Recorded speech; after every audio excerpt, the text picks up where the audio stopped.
The Cleveland Indians roughed up Chris Sale for the second time in 3 weeks, but this time no comeback was in order as the Tribe used a big offensive showing to beat the Boston Red Sox 13-6 in the final game of a 4-game set.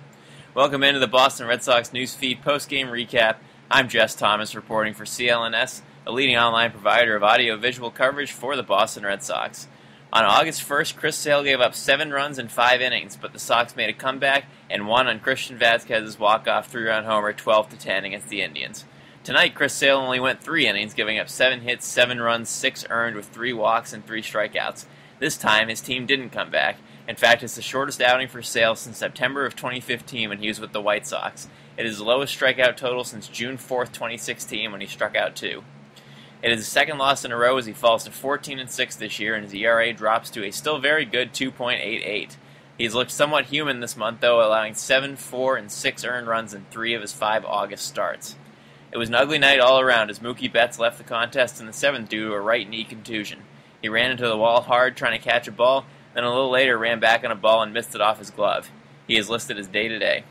The bullpen of Heath Hembree, Brandon Workman, and Blaine Boyer combined to give up 6 more runs after Sale departed before Fernando Abad quieted the Indians finally with 2 scoreless innings. The bright spot for the Sox was Mitch Moreland, who hit 2 homers on the night and had 3 hits and 4 RBI. Unfortunately for him and the Sox, the game was decided early on as Sale couldn't get outs, and the Sox were burned by Indians 7, 8, 9 hitters all night long. In case you're unaware, that's Yandy Diaz, Roberto Perez, and Giovanni Urshela. The game was scoreless headed into the bottom of the 2nd, and that's where it all went downhill for the tall lefty ace. Jay Bruce and Brandon Guyer started the inning with singles, and Diaz walked. Perez started the fun with an RBI single to center to make it 1-0. Urshela grounded into a fielder's choice on a shattered bat that almost hit Sale, and Guyer scored to make it 2-0. Francisco Lindor got an RBI single after that, and following a Rafael Devers error on a terrible throw to second, the Indians led 4-0.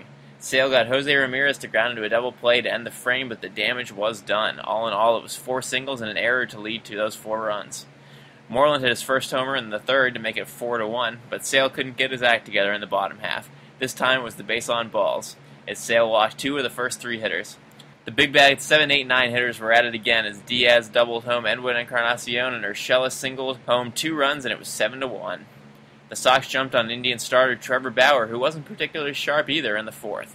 Betts led off with a double, and 2 batters later Devers walked. Xander Bogaerts lofted a ball off the wall and left and drove in 2 with a triple. Moreland singled home Bogaerts next, and it was all of a sudden 7-4. But John Farrell didn't want to risk anything, so he took Sale out after just 3 innings. In the 5th, Diaz got another hit, this time a single, and Urshela drove him in for his 4th RBI of the game, and it was 8-4 Indians. The Sox would never get any closer than 3. Bauer went 5 1/3 innings, giving up 7 hits, 4 runs, 3 walks, and 8 strikeouts. He improved to an impressive 13-8 on the year with the win.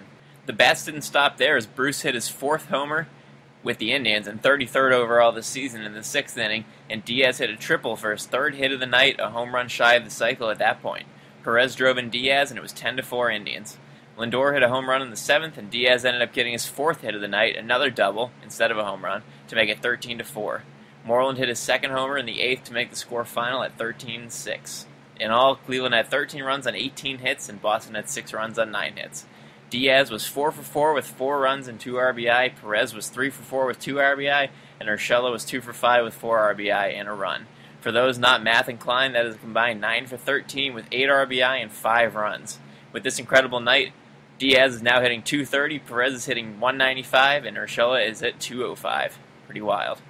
Moreland and Bogaerts combined for 5 of the Sox' 9 hits and all 6 RBI. Rajai Davis made his Sox debut in the 7th when Betts came out, and Davis struck out in his only at-bat in the 9th. The Sox and Indians split the 4-game series at 2 apiece, and the Sox still lead the Yankees by 4.5 games as they lost 10-6 in a brawl fest against the Tigers today in a game that included 8 ejections. Despite Sale's struggles against the Indians, you better believe he still wants a piece of them in the playoffs. He said after the game, quote, "I would absolutely love it. This is a pretty good little rivalry," end quote. The Sox come back home to take on the Baltimore Orioles on Friday, who the Sox haven't seen since the 1st week of June. Rick Porcello will take on Jeremy Hellickson on Friday night at 7:10. Nick Quaglia, the man in charge of Couch Guy Sports, whose tweet blew up tonight, make sure you check it out, will have your pregame notes, and Adam Ballou will take care of the recap. This has been Jess Thomas for CLNS.